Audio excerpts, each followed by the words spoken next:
Hi guys, today's video is going to be on the Mcfarlane Collector's Edition number 31 Reborn Power Girl figure.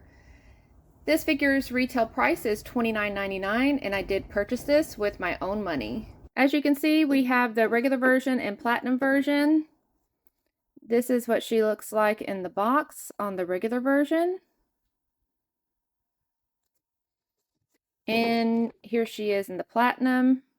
Notice she does have a different outfit on. She does come with a red soft goods jacket. There are some differences besides her having pants on here. She does have a gold belt.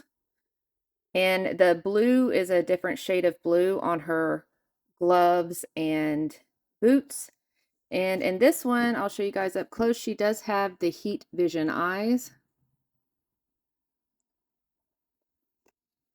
I'll give you a close-up look of her soft goods jacket. You can see right there it has the S on the shoulder of the sleeve.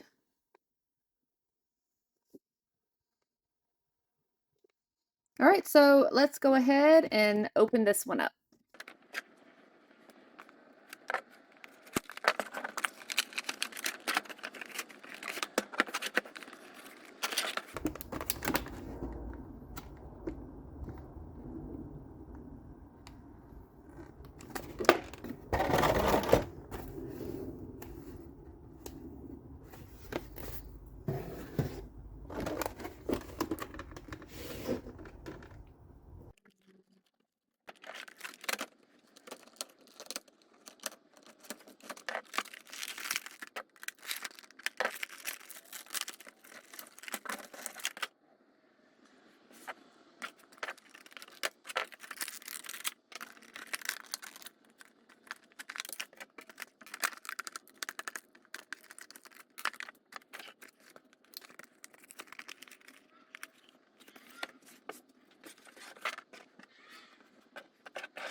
Okay, so starting off with the accessories, we do have a set of trigger hands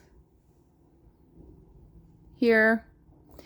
I'm not sure why she's coming with trigger hands. She is the weapon. She does not use guns. So these are kind of useless for her, for this figure. We also have a set of fists.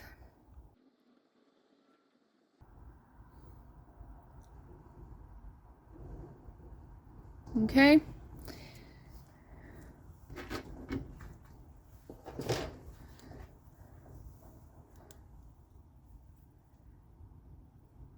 I did want to mention that her body is a retool from the Collector's Edition Wonder Woman's body. And I will show that to you here. I'll be going over this in more detail, but the hands inside of here are actually pretty similar. Wonder Woman does have a trigger hand on that hand right there. She does come with Streaky the cat. And here is Streaky. Here is what she looks like underneath the cape. She is just one solid piece. There's no articulation to her. This is a close-up of her face. Really cute. And then she has her cape with the S on the back, which is a nice touch. Then we have our character card. Really nice character card. This is the same artwork that's on the back of the box. And here is the back if you need to pause and you'd like to read. Then she also comes with a basic collector's edition black stand with the silver logo on it. One thing I did want to mention is I am kind of bummed that she didn't come with a flight stand. This is the second flying figure that I have reviewed recently. And she does not have a flight stand either.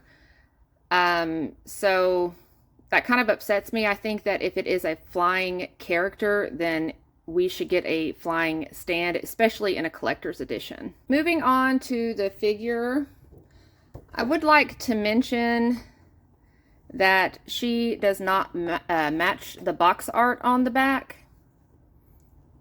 The box art on the back is from a variant cover from the DC Action Comics.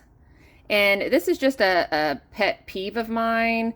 I just prefer that the character that I'm getting in the box matches the box art. And I'm actually in favor of the box art outfit more than I am the one that she came with. It just looks a lot better, in my opinion. Before I discuss the articulations and everything and the details about this, when I was opening her, I'm pretty sure y'all could see that the wire on her cape was sticking out when I got her out of the package. And I'm not sure if y'all saw this too on the end of her cape, here and here. This is why I like to buy my items from the places that everybody else does, just like a regular person, because then you get a chance to see the real quality that a company is putting out, because they haven't hand-picked the nice ones to send to the people that review the stuff. So this is just crazy, the crappy quality fresh out of the package with this figure. Like, I honestly can't believe it, and I'm very upset about it right now. She even has stuff all over her bodysuit. I'm not even sure if y'all can see that. Yeah. And some people might think this is a minor thing, but paint defects like this and dirty capes and wire sticking out when I just opened her up is ridiculous.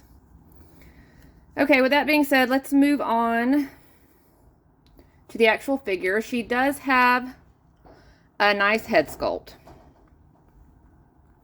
Get a close-up of her here. Her makeup looks very nice. And there you can see the side profile and the detail with her hair. Yeah, I really enjoy this head sculpt, and her eyes look really nice too.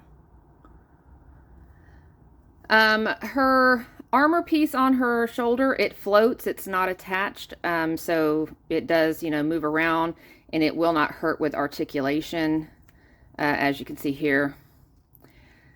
She does have very nice decorative seaming, and it goes all the way around on her bodysuit, which is a nice touch. She does have very nice boots that have painted metallic detail on the side at the buckles. And then at the bottom here, you can see she actually has platforms attached to the bottom, and they look like they're a separate piece that was glued. Y'all can get a close-up of those. And I believe this is why she is taller than most McFarlane figures. She stands at 7.5 inches tall, which makes her the tallest female action figure that McFarlane makes at the moment. The fact that she's taller than most of the other action figures doesn't bother me. It might bother some people as far as scale wise, but there are ways to display her where you can disguise that she's a lot bigger. I plan on displaying her in a flight stand, just because I think she'd look really cool in one, and then that way you don't have to worry about her towering over any of your other characters. So her cape here, you can see it is double layered all the way around. It is a wired cape, so she has wires running down both sides here. Then she has an additional wire at the bottom, which I am thrilled about. I have said in multiple review videos that I wished that the soft goods capes had a wire at the bottom so that they don't sag in the middle. And I really think this makes a huge difference. I mean, look at that. It just looks so much better, and I love this. If it wasn't for the fact the wire was sticking out and the cape was dirty, I would be just really thrilled about it. And the cape up here I want to show, it does attach under this piece right here. And you can see that the shoulder piece does kind of get in the way on this side of this cape, so you might have to like pull it over a little bit if you want it to lay flush with the back of her shoulders. For her articulation, we'll start with the head, and she can look down this far. She can look back this far, and she is hindered a bit by the hair at the back of the neck. She can lean backwards quite a bit, but she does have some gapping around the diaper when you do that. She can lean forward this much, and again, she does have gapping in the back of her diaper. It's pretty big too. Like, you can see the inner workings back there.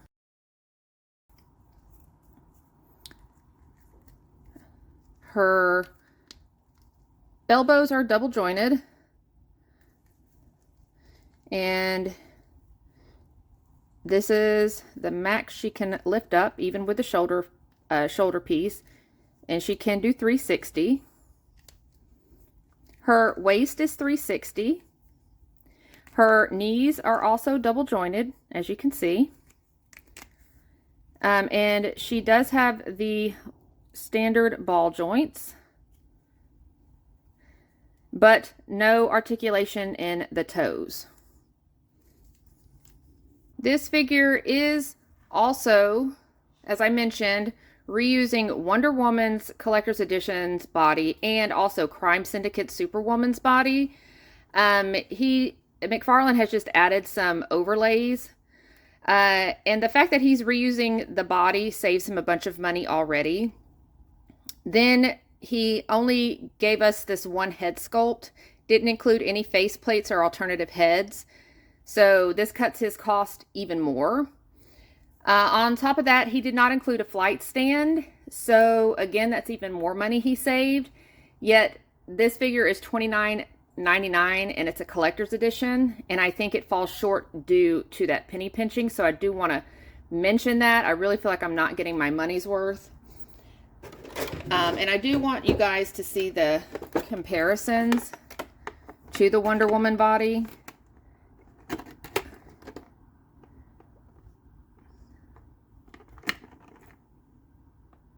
So we have the same legs and arms.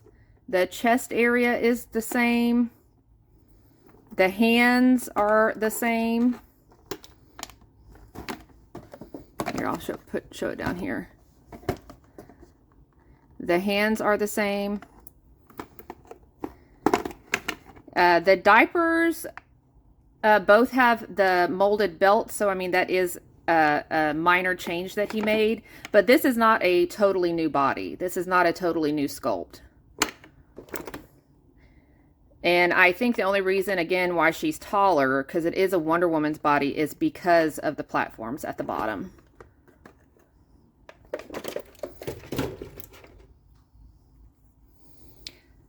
So now that I'm done showing you guys, or talking about the figure, I want to compare this collector's edition against other collector's editions, some recent ones, and, you know, a couple of not so recent ones, to show you guys what I mean. Like, I don't feel like I'm getting my money's worth.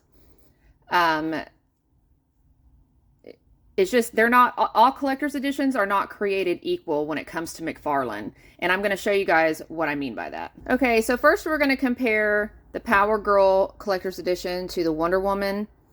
They do both come with a card and the basic black stand. But then you can see they do have two sets of hands. But then you get all of these weapons and a shield for Wonder Woman, plus the card stand. Now, in this case, he could have used, instead of a card stand, put a flight stand in for her. So this is what I'm talking about. I definitely get a lot more accessories and like bonus items in this one compared to what I get in Supergirl. Next, we'll compare her to Simon Baz. We get 3 constructs, 2 face plates, a lantern, then the stand and a card. With her, we get a tiny plastic animal with no articulation and 2 sets of hands. That's all we get. But yet, these are both collector's editions. Then,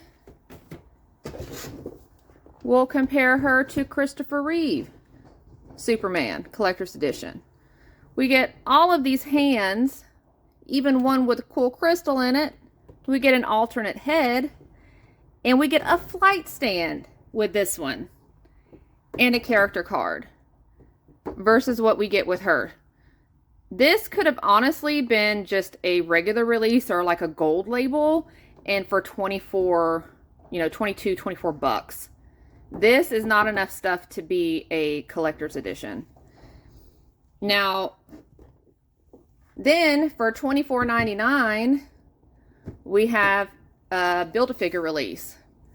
And with the JLA Superman, I get effects, a card, a stand, and a Build-A-Figure that's going to make a piece that's going to make a totally different bonus figure for $24.99. Or we have the Crime Syndicate Owlman with the Starro Build-A-Figure, 2 parts to the Starro Build-A-Figure, and the Parasite Spore Starfish in here. $24.99. I feel like I'm getting my money's worth in this one. And I do have an honorable mention from Hasbro. This is the G.I. Joe Classified series, Snake Eyes and Timber Alpha Commandos. And this wolf in here is extremely articulated. I am going to show you guys compared to some other McFarlane figures. But yeah, I did get this a few years back.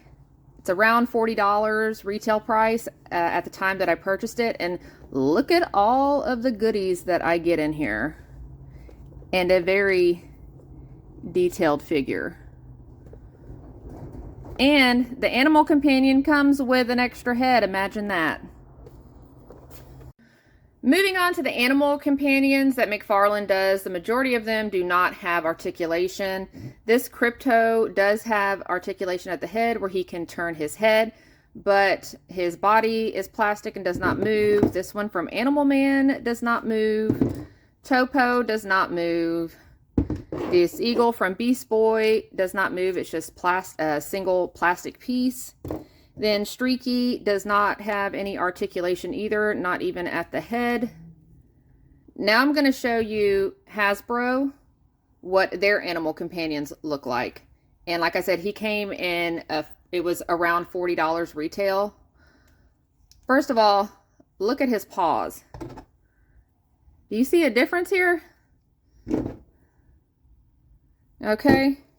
Then on top of that, guess what? His little foot can move. His ankles can move. His elbows can move. His shoulder. Even his back legs. His foot can move. His ankles. His knees can bend. His tail, look at that. His tail can move. He's got some movement at the back of his neck here. He's got some movement at the waist here. And then, look at this. His head can go up and down, side to side. And he got a bonus head on top of that. So you can decide how you want him to look.